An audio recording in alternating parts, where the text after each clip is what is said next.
I have worked in animation for the last 9 years now. I got my start at Cartoon Network on Ben 10 Alien Force. And I've been able to work on shows that have aired on almost all the major networks except for Disney. I still haven't gotten them yet. My older brother got into the industry. He knew he wanted to do it since he was 4 or 5 years old.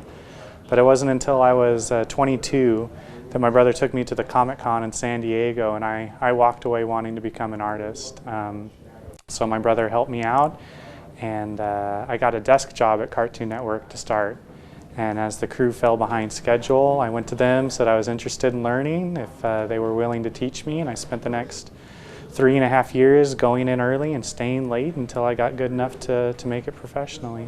It's only been in the last 4 or 5 months that I've wanted to grow artistically outside of animation, so I began taking painting classes here at Bucktown with Pat and David.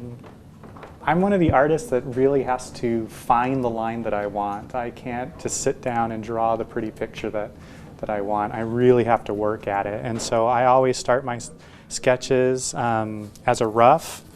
A lot of times I'll do my rough sketches on the computer so that I can easily correct mistakes, not waste material. But then when I want to finalize it, I'll print it out, tape it to the back of the paper I want to put it onto, and then I'll come to the light board and trace over it to get the desired effect that I want for my image. First began, I liked working on the computer a lot more, but the more I've grown in my art, the more I like to step away from the computer, the more I like the feel of the materials. I like the grit of the paper, the drag of the pencil. Working on the computer, it's too slick, too smooth. Well, one of the things that I learned from my first producer, Glenn Murakami, was to find inspiration in everything. I really appreciate that he taught me that.